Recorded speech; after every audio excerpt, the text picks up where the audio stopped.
અગત્યના સમાચાર અમદાવાદ ખ્યાતિકાંડમાં પોલીસને મળી છે મોટી સફળતા। જાણકારી મળી રહી છે તે અનુસાર હોસ્પિટલના પાર્ટનર રાજશ્રી કોઠારીની ધરપકડ કરી લેવાઈ છે। રાજશ્રી કોઠારી કે જેને રાજસ્થાનથી ધરપકડ કરાઈ હોવાનો મામલો સામે અત્યારે આવી રહ્યો છે। છેલ્લા 1 મહિનાથી તે પોલીસ પકડથી દૂર હતા, ત્યારે માહિતી એવી મળી રહી છે કે ખ્યાતિકાંડમાં પોલીસને મોટી સફળતા મળી છે। રાજશ્રી કોઠારીની ધરપકડ કરી લેવાઈ છે। રાજશ્રી કોઠારી કે જેને રાજસ્થાનથી ધરપકડ કરાઈ હોવાની માહિતી સામે આવી રહી છે। અગાઉ આ કેસમાં કેટલાક આરોપીઓને પકડી પાડવામાં આવ્યા છે, પરંતુ માલિક કાર્તિક પટેલ સહિત રાજશ્રી કોઠારી કે જે બંને પોલીસ પકડથી દૂર હતા, એવામાં માહિતી એવી મળી રહી છે કે રાજશ્રી કોઠારીની ધરપકડ અત્યારે કરી લેવાઈ છે અને રાજસ્થાનથી તેને પકડવામાં પોલીસને સફળતા મળી છે।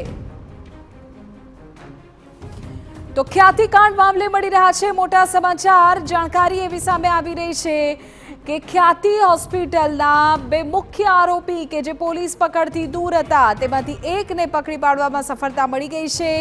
રાજસ્થાનથી રાજશ્રી કોઠારી હવે પોલીસના સકંજામાં છે। આપ જુઓ દ્રશ્ય અમે આપને બતાવી રહ્યા છે। હોસ્પિટલના પાર્ટનર રાજશ્રી કોઠારી અને તેને પકડી પાડવામાં સફળતા આખરે 1 મહિને મળી છે। હરીન અમારા સંવાદદાતા વધુ વિગતો સાથે જોડાઈ ગયા છે। હરીન, ક્યાંથી સફળતા મળી, કઈ રીતે આખું પોલીસ ઓપરેશન ગોઠવ્યું, કેવી રીતે રાજશ્રી કોઠારીની ધરપકડ થઈ?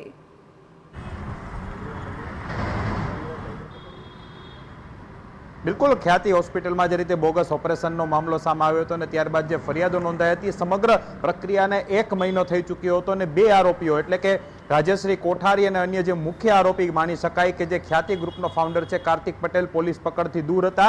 તેવામાં રાજસ્થાનથી ક્રાઇમ બ્રાન્ચની ટીમે રાજશ્રી કોઠારીની છે રાજસ્થાનથી ધરપકડ કરી લીધી છે। મહત્વની વાત છે કે જે રીતે અત્યાર સુધીમાં 8 આરોપીઓ છે તેની ધરપકડ આ સમગ્ર કેસ મામલે થઈ ચૂકી છે।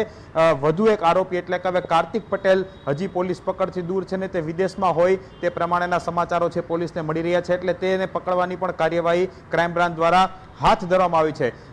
જે રાજશ્રી કોઠારી છે તે પણ ખ્યાતિ હોસ્પિટલમાં પાર્ટનર તરીકે તેમનું જે સ્થાન હતું તે પાર્ટનર તરીકેનું હતું, એટલે કે હવે જ્યારે ક્રાઇમ બ્રાન્ચે રાજશ્રી કોઠારીની ધરપકડ કરી છે, આવનારા દિવસોમાં તેમને કોર્ટમાં રજૂ કરી રિમાન્ડ મેળવી અને તેમને પણ ખ્યાતિ હોસ્પિટલ છે ત્યાં લઈ જવામાં આવશે। તેમની શું કામગીરી હતી એટલે કે ખ્યાતિ હોસ્પિટલ અત્યાર સુધીમાં સામે આવ્યું હતું કે ઓડિટમાં તેમને ગોટાળા કરાવ્યા હતા, ઉપરાંત વાત કરવામાં આવે તો ખ્યાતિ હોસ્પિટલ ખોટમાં જઈ રહી છે તેવી વાત પણ કરવામાં આવી રહી હતી। એટલે કે હવે આ સમગ્ર પ્રક્રિયામાં શું રોલ છે, જે બોગસ ઓપરેશનો થયા છે તેમાં રાજશ્રી કોઠારીની શું ભૂમિકા છે, તમામની ભૂમિકાઓ અત્યાર સુધી ક્રાઇમ બ્રાન્ચે સ્પષ્ટ કરી હતી। રાજશ્રી કોઠારીની ધરપકડ થઈ ગઈ છે, તેમની ભૂમિકા પણ સ્પષ્ટ કરવામાં આવશે કે તેમનું ઇન્વોલ્વમેન્ટ કેટલું છે, તેમની ભૂમિકા શું છે, કઈ પ્રમાણે એટલે કે અલગ અલગ ગ્રામ્ય વિસ્તારમાં કેમ્પ કરવામાં આવતા હતા, તો તે જે માર્કેટિંગ ટીમ હતી તેઓ કેમ્પ કરવામાં આવતા હતા, પરંતુ કાર્તિક પટેલ અથવા તો અન્ય જે તેમના ભાગીદાર છે તે માર્કેટિંગ ટીમને દબાણ કરતા હતા, એવી પણ એક વાત સામે આવી હતી। આ ઉપરાંત જેટલી પણ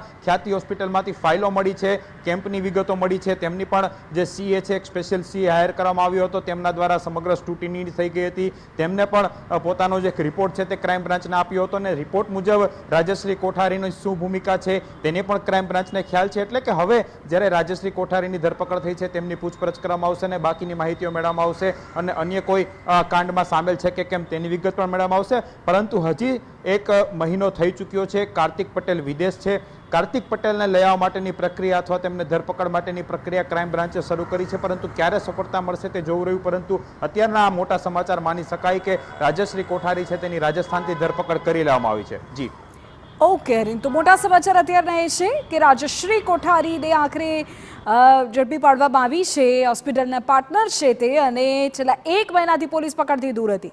હવે માહિતી એવી મળી રહી છે કે રાજસ્થાનથી તેની ધરપકડ થઈ ચૂકી છે।